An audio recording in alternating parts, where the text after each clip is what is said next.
This is Umar for BoxNation, and we are at the beautiful Portman Road. I'm basically an Ipswich regular. Never been before in my life, and I've been like 3 in the last 2 months. It's nice. It's a nice little place, mate. Especially when the sun's out. Get down the marina, have a little bit of food in the docks. It's nice.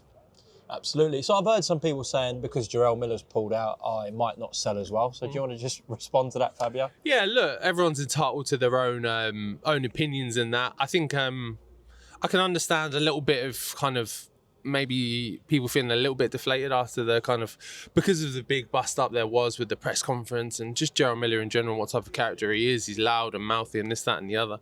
But I still have 100% faith in the town. Tickets are going great. They're selling really well.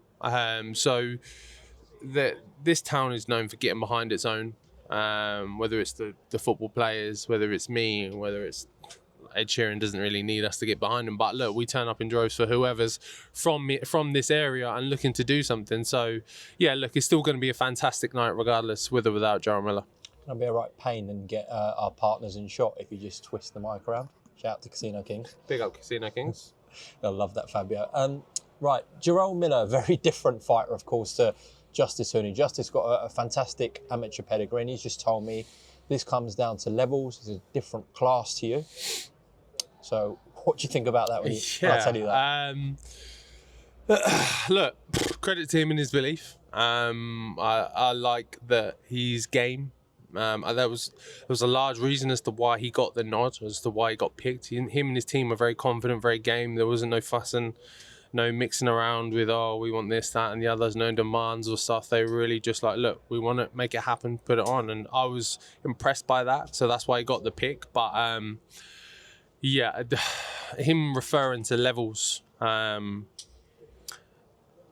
he's unproven to a certain extent. Like, don't get me wrong, he's ranked number 1 with the WBO, so he is well ranked across the governing bodies. But what we've seen from him at a level of high caliber opponents is few and far between, and what we have seen of him in some spaces hasn't been great. So yeah, when he's discussing or referring to levels, the only thing I can maybe I can think he's referencing is his amateur pedigree, and we've seen that doesn't really transfer over very well against the likes of me, against the other amateurs I've come up against. Is this a different class to Fraser Clark or not?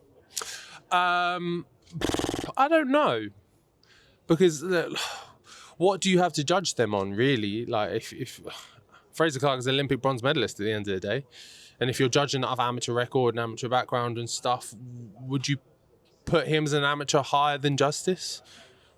Maybe, maybe not. It depends how you want it, what lens you want to look at it from. In whichever way, look, I don't think there's much of a gap between them two, really. I don't think that Justis is massively better than anyone I've faced. He may pose some different problems. Look, don't get me wrong.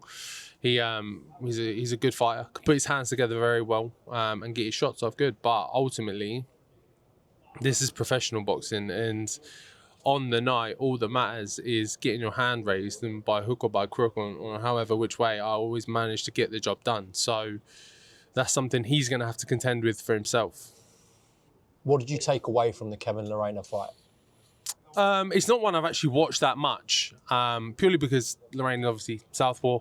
Not something, look, I'll tell you now, not something I'm looking to do. I'm not trying to sign up in that fight southpaw. So a little bits, tidbits here and there, but that's not really a fight we've looked at that much, because stylistically, I think it made Justis show up a little bit differently. Somewhat like, as you would fighting against the southpaw, you're not going to fight kind of, not to say how you naturally would, but there's going to be some adjustments made, so as opposed to fighting an orthodox fighter. So we have taken little pieces from that, but not a lot, really.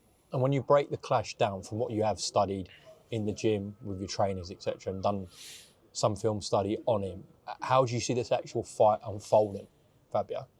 Look, I think for the first few rounds, he's going to be very tentative. He's going to try and use his amateur, his boxing. He's going to try and box me, I think, will be the way he goes about things. But for me, look, I'm going to find a way around that, whichever way it be. And if I have to storm into you and turn it into a tear-up, then I will. But also I can box. I am just as sharp, just as quick. I can put my punches together just as well.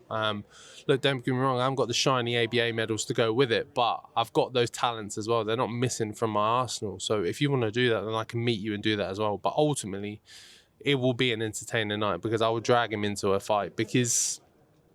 Well, he says he'll drown you if that happens. He doesn't know anything about going into deep waters.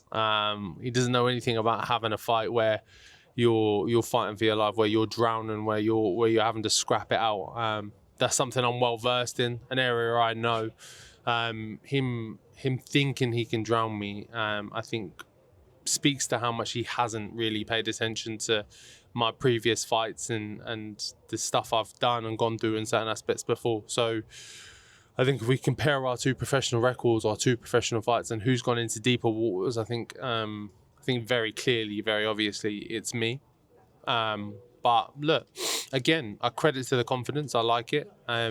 It's a reason as to why he got picked. Is because he was very keen, very confident in himself. It made it easy going. There was no fuss or no faff or anything about it. So, look, one way or another, it's going to be an entertaining fight. The only one thing I will say about him is he can put his punches together well, and he isn't shy.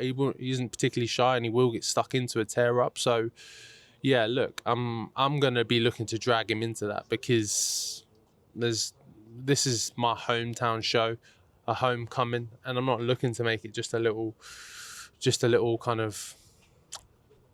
I want it to be something that everyone remembers. So I'm good at making fights entertaining, and I'm good at dragging that out on my opponent as well. So it's something I'll be doing on the night. I'm sure Frank Warren wants to keep his winning record up against Eddie as well. Yeah. So a little bit more pressure on you, Fab. Yeah. Look, it's now me versus Justis. It's Frank versus Eddie. It's QP versus Matchroom. So there's a lot of bragging rights on the line here across the board. So look, I've got to do my bit to hold up my ends and come through on the night. Last one. What was your actual initial reaction when you heard the news about Jarrell Miller, Fabio? How did you take it? It's always disappointing when things change on the fly because look, you're preparing for an opponent, you're planning for an opponent, you're putting everything together into place. Your sparring partner is trying to replicate them and whichever else, and your training plan has all gone about it in a certain way, and then things get flipped on the head, and now Justis Huni and Jarrell Miller are stylistically completely different opponents. So we've had to really kind of change everything around. But at the same time, this is boxing. It's nothing I'm particularly new to.